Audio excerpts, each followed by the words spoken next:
Tinubu demarketing Nigeria. US news anchor calls him out, but they keep blaming Peter Obi. My dear listeners, from wherever you're listening from, good day. Now moving on to the full details, kindly please ensure you like, subscribe to this channel and share.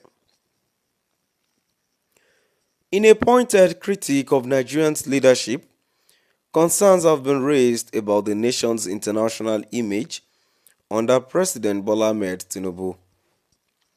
While some political figures are quick to blame opposition members, like Peter Obi for allegedly demarketing the country, observers suggest that the most significant damage to Nigerians' reputation may be coming from within its own leadership. Accusations against Tinubu have intensified, particularly after claims surfaced about his past activities in the United States. Unredacted files from US agencies set to be released on May 2, 2025 are expected to shed light on Tinubu's controversial dealings in Chicago, including alleged money laundering. These revelations could potentially deepen concerns about his leadership and Nigerians standing on the global stage. Meanwhile, some critics argue that it is the current government policies, not the opposition, that are harming Nigerians' image. A comparison of Nigerians' development trajectory with that of Asian countries like China and Vietnam highlight Nigerians' decline in position in 1990. Nigeria was ahead of these nations, but today they have outpaced Nigeria economically. While President Tinubu continues to defend his economic policies, there is growing frustration over the failure of these policies to trickle down and impact ordinary Nigerians.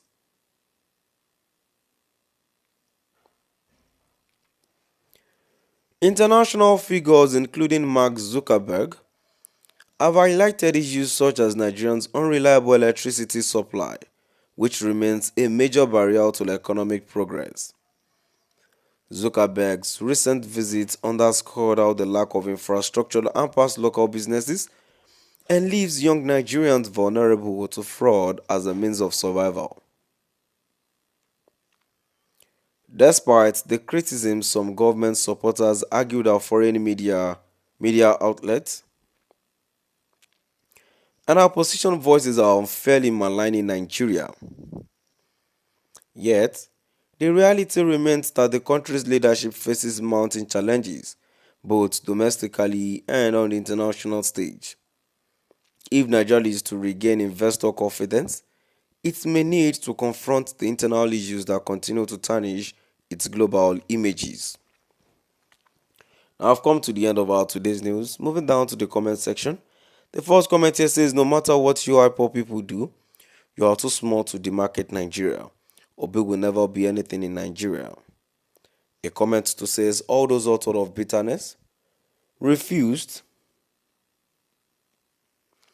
All those authors of bitterness refuse to see beyond theoretical framework of this message. Donald Trump's case, how perfect was, is it?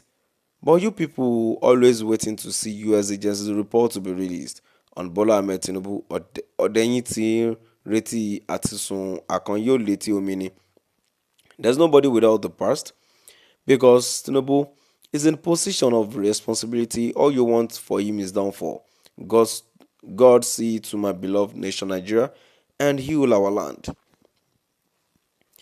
Another commenter says, but the truth of the matter is that it is Tinubu that is actually demarketing Nigeria and not Peter Obi, because Peter Obi is saying the truth about the situation of Nigeria. While Tinubu is busy destroying the economy of the country, let him change the country for good or resign honorably if he can't do it. A comment to says, come rain, come shine. No other tribe can be compared to the Igbos economically or otherwise. Now or in the future, as far as Nigeria is concerned, it is written, touch not my anointed and do my prophet no harm. Persecute the Igbos any way you want, they will remain on top. And the last comment is this, This man, Kalu, have nothing to offer. I don't know why they always picture him in every nonsense they write. My dear listeners, now I've come to the end of our today's news.